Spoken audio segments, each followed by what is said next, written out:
భారత క్రికెట్ జట్టు ప్రస్తుతం సంధి దిశగా అడుగులేస్తున్నట్లుగా కనిపిస్తోంది. ఎన్నో ఏళ్ల పాటు జట్టులో కీలకంగా ఉన్న ఆటగాళ్లు కెరీర్ను ముగించడం అనివార్యంగా మారుతోంది.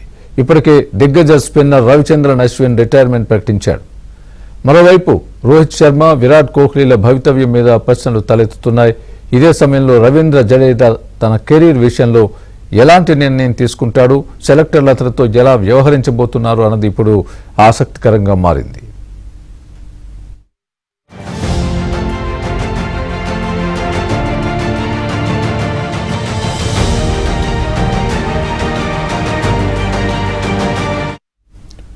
ఆస్ట్రేలియాతో టెస్ట్ సిరీస్లో జడ్డు లేకుండా విఫలమయ్యాడు. 3 మ్యాచ్ల్లో 4 వికెట్లే తీసిన అతను బ్యాట్తో పరవాలేదనిపించాడు. 27 సగటుతో 135 పరుగులు చేశాడు.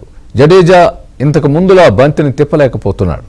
తన బౌలింగ్లో వైవిధ్యం కనిపించడం లేదు. సొంత గడ్డపై న్యూజిలాండ్తో సిరీస్లోనూ అతను విఫలమవ్వడంతో జట్టుకు అతడి అవసరం ఉందా అన్న ప్రశ్నలు తలెత్తుతున్నాయి.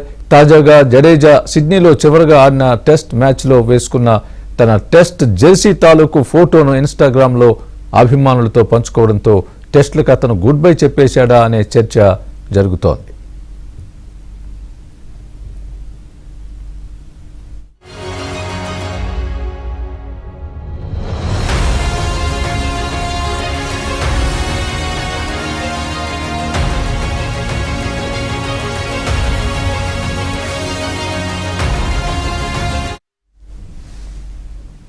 మరోవైపు పరిమిత ఓవర్ల క్రికెట్లో జడేజా భవితవ్యం ఏంటన్న ప్రశ్నలు తలెత్తుతున్నాయి.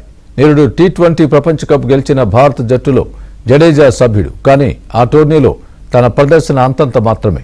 ప్రపంచ కప్ అనంతరం రోహిత్, కోహ్లీలతో పాటు జడేజా కూడా టీ20లకు వీడ్కోలు పలికాడు. వన్డేలు కొనసాగాలని కోరుకుంటున్నాడు. కానీ ఛాంపియన్స్ ట్రోఫీలో ఉంటాడా లేదా అన్నది ఆసక్తి రేకెత్తిస్తోంది.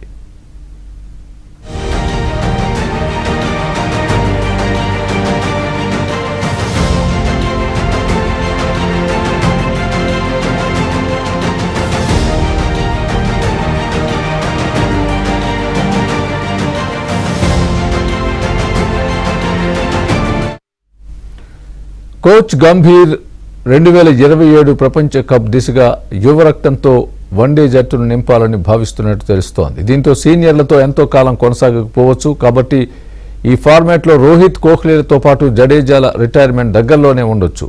ఏడాదిగా ఏ ఫార్మాట్లోనూ జడ్డు ఫామ్ అంత గొప్పగా లేకపోయినా ఛాంపియన్స్ ట్రోఫీలో భారత్ మ్యాచ్లు జరిగే యూఏఈలో పిచ్లు స్పిన్కు అనుకూలించడం, మిడిల్ ఆర్డర్లో అనుభవాలేమి అతనికి అనుకూలంగా మారొచ్చు. కాబట్టి జడ్డుకు మరో అవకాశం దక్కే సూచనలు కనిపిస్తున్నాయి.